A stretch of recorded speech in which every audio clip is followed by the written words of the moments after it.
Observer pour mieux comprendre. Nous sommes au large de l'île de Syros, dans l'archipel des Cyclades en Grèce. Des étudiants en écologie marine effectuent des prélèvements d'algues pour mieux appréhender l'évolution des fonds marins en Méditerranée. Plus précisément au sein des aires marines protégées afin de confirmer toute leur importance. Une étude qui fait partie de la première mission méditerranéenne des explorations de Monaco. Jusqu'en 2030, l'objectif poursuivi sera de fédérer les acteurs scientifiques et diplomatiques pour défendre l'idée d'une Méditerranée durable, mieux comprise et mieux protégée. Ces étudiants amènent leur savoir-faire et leur passion naturelle pour les fonds marins dans ce débat. On travaille principalement sur les forêts d'algues méditerranéennes. Donc ces algues, ce sont les cystosères. Et donc c'est des algues très importantes pour l'écosystème méditerranéen. Et on va essayer de plonger, voir un petit peu dans quel état elles se trouvent ici. On a l'habitude de plonger sur nos côtes, donc on plonge pas mal dans le sud de la France, en Corse. Et là, du coup, on vient voir un petit peu comment ça se passe ici, sachant qu'en Grèce, on a pas mal d'espèces invasives, donc des espèces qui viennent notamment de l'océan Indien, des espèces qui viennent aussi de Méditerranée encore plus orientale et qui arrivent de plus en plus sur nos côtes. Donc on regarde un petit peu comment ça se passe ici pour pouvoir anticiper ce qui pourrait se passer chez nous, voir un petit peu l'état de ces algues ici. Et surtout parce qu'on a également plongé là il y a une quinzaine d'années, donc on vient voir un petit peu également l'évolution de tout ça, voir comment ça se passe 15 ans après. Si des habitats importants comme ici les forêts marines de cystosères sont impactés, on imagine que bien sûr tous les réseaux trophiques, donc quelque part la chaîne alimentaire serait impactée et bien sûr des règlements de nos écosystèmes et de notre Méditerranée.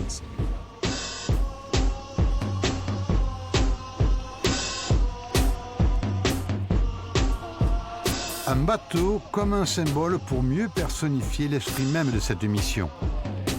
Il s'agit d'un catamaran à propulsion hybride, moteur électrique et voile innovante, ultramoderne, au service d'une écologie affirmée.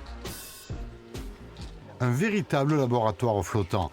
À bord, des équipes de chercheurs scientifiques pour analyser l'évolution des fonds marins en Méditerranée. Comme pour la faune qui a subi ces dernières années de profonds changements. Nous, dans ce projet, on s'intéresse aux espèces exotiques de poissons, celles qui arrivent de la mer Rouge et qui rentrent en Méditerranée par le canal de Suez et qui déjà se développent en nombre et qui gagnent de plus en plus de terrain. Il faut savoir que c'est des espèces herbivores qui vont brouter les algues et qui peuvent qui ont un impact important sur les écosystèmes parce que les algues, ça va servir d'habitat pour plein d'autres espèces marines. Et donc du coup, quand les poissons lapins broutent ces algues, après on se retrouve avec des déserts sous-marins et une grosse baisse de la biodiversité. Donc ça, c'est vraiment quelque chose d'important qu'on a observé ici.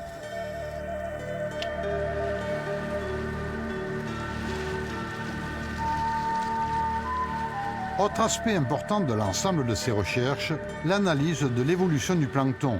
Il s'agit d'un élément essentiel du monde sous-marin. C'est tout simplement de la nourriture vitale pour la faune sous-marine.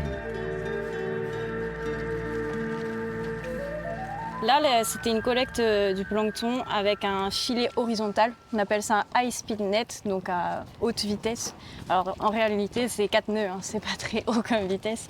Ça permet de collecter tout ce qui est grande fraction du plancton, plutôt des gros zooplanctons, animaux et quelques végétaux. Voilà, donc l'échantillon est là, la pompe fonctionne. Il va falloir mettre un filtre. Donc on va mettre un premier filtre à 10 microns.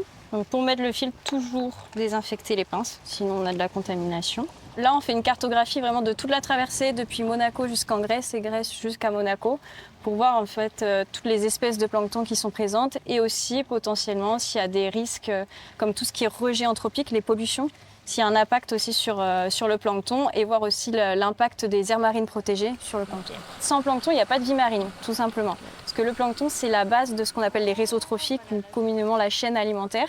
Donc on en a besoin pour nourrir en fait tous les animaux marins et potentiellement nous après. Et c'est aussi un très grand producteur de dioxygène.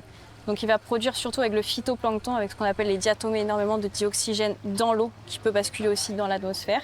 Et troisièmement, c'est un régulateur de climat encore avec la photosynthèse grâce à ces petites algues qui vont capter une grande partie du dioxyde de carbone, ce qu'on appelle aussi les mers et les océans des puits de carbone.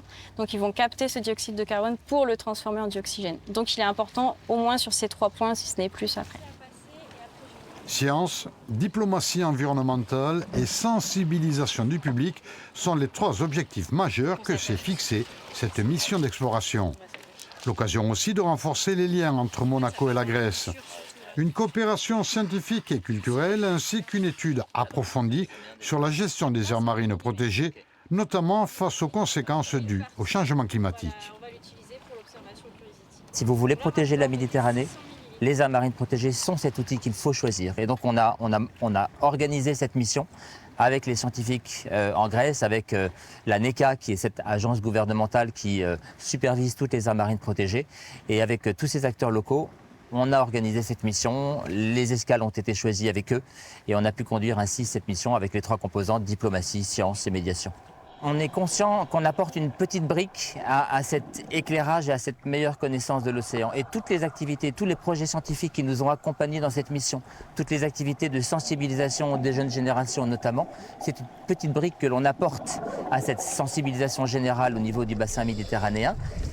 Et derrière, cette science, elle va être mise au service des décideurs politiques. Donc c'est vraiment la science au service de l'action, pour aider les décideurs politiques à prendre des bonnes décisions sur une meilleure gestion des aires marines protégées ou la création de nouvelles aires marines protégées. L'engagement de la principauté de Monaco dans le domaine de la protection des mers et des océans fait partie intégrante de son histoire. Le prince Albert II s'inscrit naturellement dans cette lignée, un lien évident entre la principauté et le milieu marin. Tout a commencé dès 1848 avec Albert Ier de Monaco, un navigateur émérite. Nous avons relancé cette idée de renouer avec les explorations avec l'Institut océanographique, bien entendu. C'était pour se reconnecter un petit peu à l'histoire, puisque le prince Albert Ier avait, mon arrière-arrière-grand-père, avait initié et avait fait partie, avait lancé lui-même quelques 28 expéditions. Je pense qu'il y a un très bel avenir pour les explorations de Monaco avec tous nos partenaires, avec tous les partenaires scientifiques, bien sûr, qui sont extrêmement importants.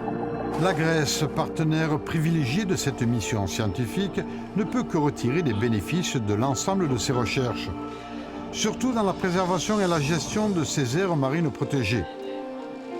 Dans les prochains mois, les premières conclusions des scientifiques viendront conforter la mise en place de nouvelles mesures de protection environnementale.